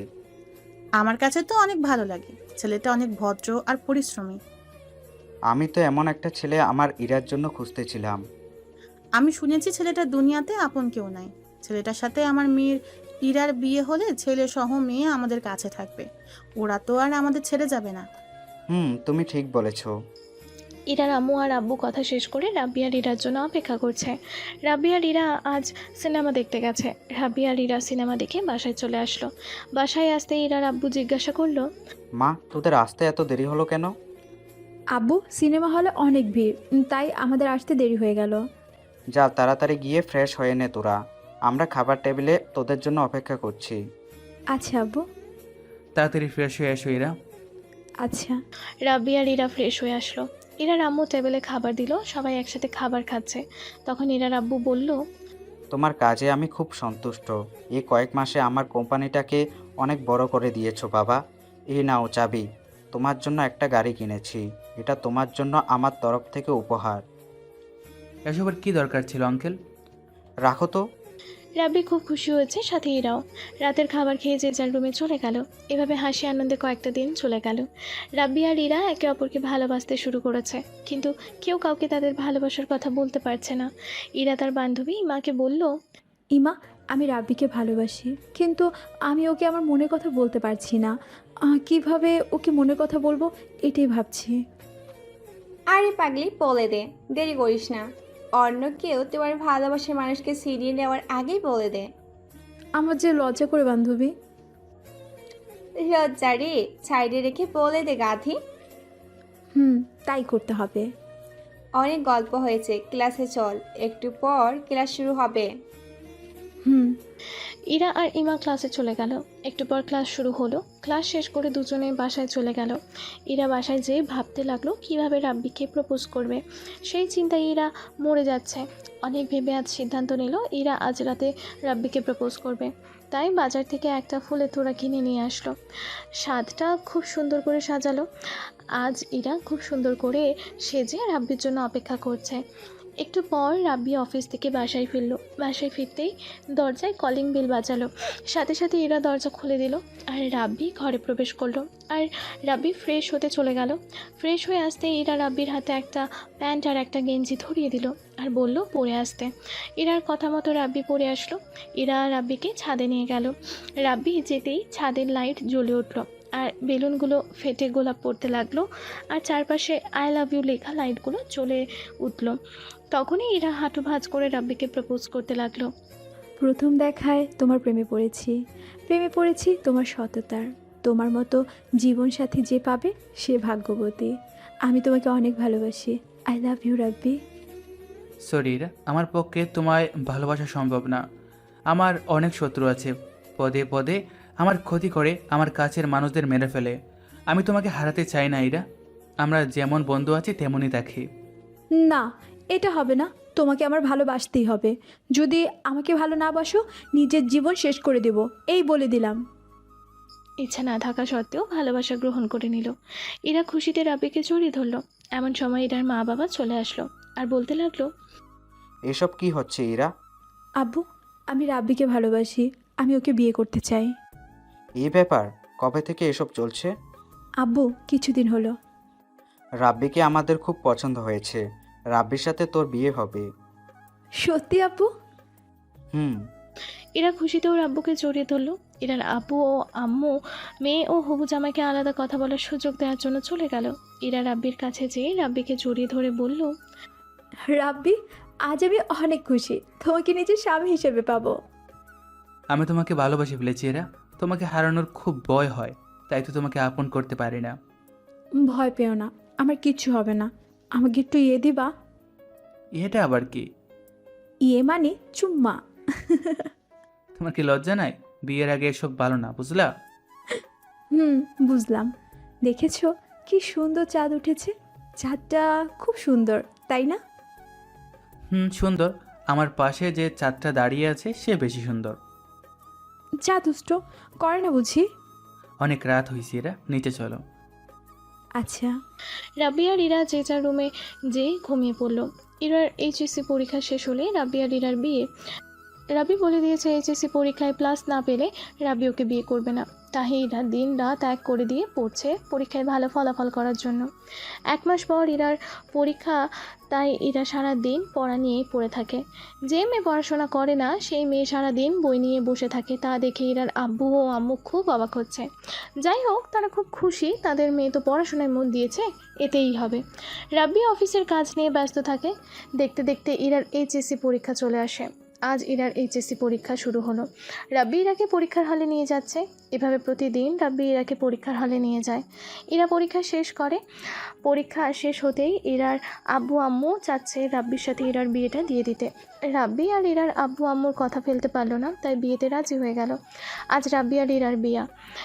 ইরাকে আজ পার্লার থেকে সাজানো হয়েছে। ইরাকে খুব সুন্দর লাগছে।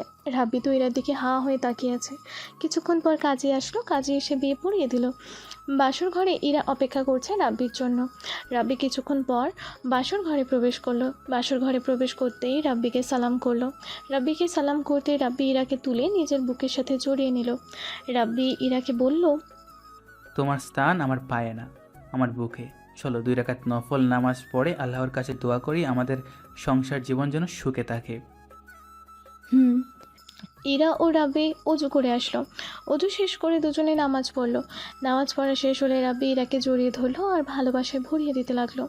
আর ইরা রাব্বির ভালোবাসা উপভোগ করতে লাগলো। রাব্বি ইরার ঠোঁটের সাথে নিজের ঠোঁট লাগিয়ে দিয়ে কিস করতে লাগলো আর ইরা উপভোগ করতে লাগলো। কিস থেকে আরও গভীরে চলে গেল। বাকিটা ইতিহাস। ইতিহাস জানতে চাই, লজ্জা দেবেন না। পরের দিন সকালে রাব্বি আর ইরার ঘুম ভাঙলো। ঘুম থেকে উঠে দুজনে গোসল করে নিল। গোসল শেষ করে খাবার টেবিলে আসলো। এসেই দেখতে পেল আম্মু রান্না করছে আর আব্বু খবরের কাগজ পড়ছে। ইরা চলে গেল তার আম্মুর কাছে আর রাব্বি চলে গেল তার শ্বশুর আব্বুর কাছে। রান্না শেষ হলে সবাই খাওয়া দাওয়া করলো। আজ রাব্বি বের হয়েছে তার একটা কাজ শেষ করার জন্য। রাব্বি তার দলের সব লোক নিয়ে বের হয়েছে। আজ রাব্বি কিলারকে শেষ করেই ছাড়বে। রাব্বি জানতে পেরেছে কিলারের রাস্তানা কোথায়, তাই রাব্বি হাজার লোক নিয়ে যাচ্ছে কিলারকে মারতে। রাব্বি কিলারের রাস্তানায় পৌঁছে গেল। রাব্বির হাজার হাজার লোক কিলারের রাস্তানা ঘিরে রেখেছে। কিলারের পালানোর পথ নাই। রাব্বি কিলারের কাছে যে কিলারকে মারতে থাকে আর বলে, কুত্তার বাচ্চা, তুই আমার চোখের সামনে আমার বড় বোনকে মেরেছিস, আমার বউ বাচ্চাকে মেরেছিস। আমি কিছুই করতে পারিনি, আজ তোকে আমি মেরে ফেলবো। তোর কারণে অনেক মা তাদের মেয়েকে হারিয়েছে, অনেক মেয়ে তোর কারণে ইজ্জত হারিয়েছে। এই বলে রাব্বি হাতুড়ি দিয়ে কিলারের হাতে বাড়ি দিতে লাগলো আর কিলার চিৎকার করতে থাকলো। বাড়ি দেওয়া শেষ হলে হাতে লঙ্কার গুঁড়িয়ে দিল। চিৎকার করে উঠল কিলার। তারপর রামদা দিয়ে 2 হাত কেটে দিল, তারপর 2 পা, এরপর গোপন অঙ্গ কেটে ওর মুখে ঢুকিয়ে দিল। কিলার সাথে সাথে মারা গেল। কিলারকে মেরে রাব্বি খুব খুশি আর আকাশের দিকে তাকিয়ে বলছে, আমি পেরেছি আপু তোর খুনের প্রতিশোধ নিতে। আমি পেরেছি আয়ান ভাইয়া আর ইবনাত আপু তোমাদের খুনের প্রতিশোধ নিতে। আমি পেরেছি মনি আর আমার কলেজের ছেলের খুনের প্রতিশোধ নিতে। আজ তোমরা খুশি হয়ে যেত? তোমাদের খুন যারা করেছে তাদের আমি আজ শাস্তি দিয়েছি। এই বলে রাব্বি কান্নায় ভেঙে পড়ল। রাব্বি কিলারের আস্তানা থেকে বের হয়ে গোসল করে বাসায় ফিরল।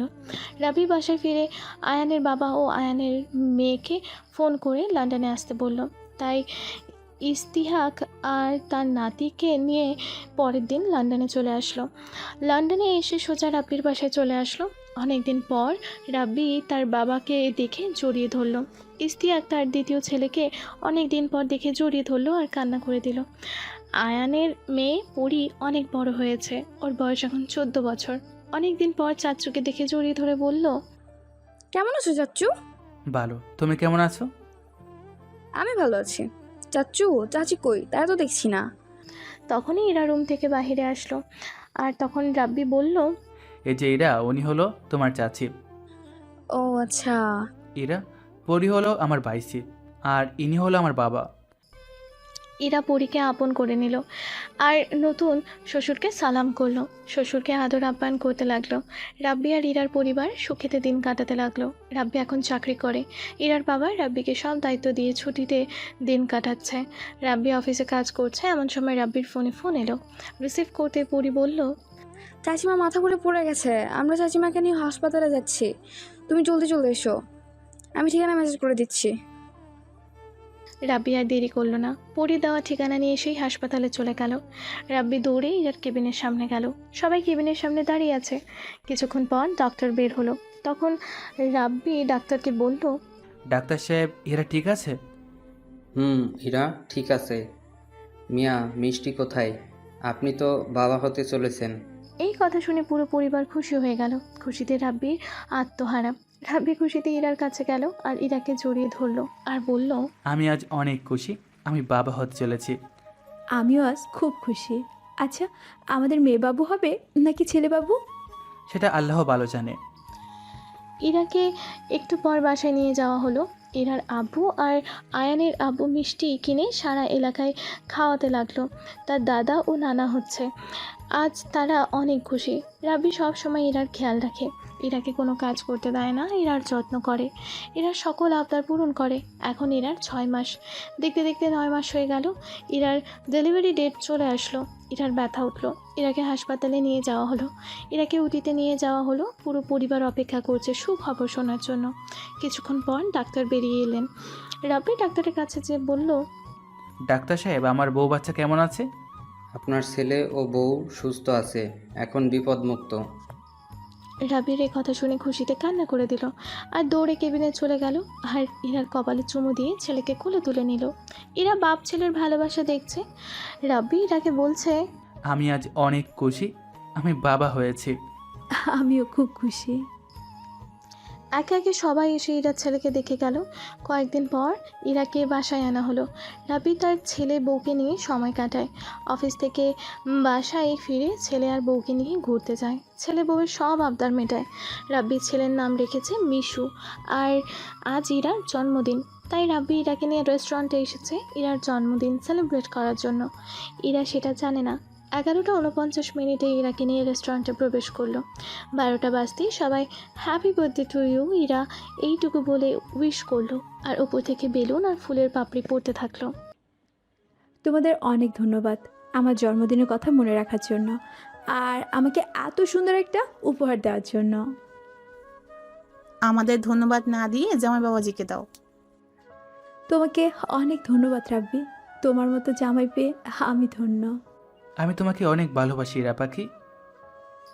এইভাবে একটা ভালোবাসার গল্প শেষ হলো। আমাদের জন্য দোয়া করবেন। নিত্য নতুন গল্প পেতে আমাদের এই চ্যানেলটিকে সাবস্ক্রাইব করে দেবেন। ধন্যবাদ।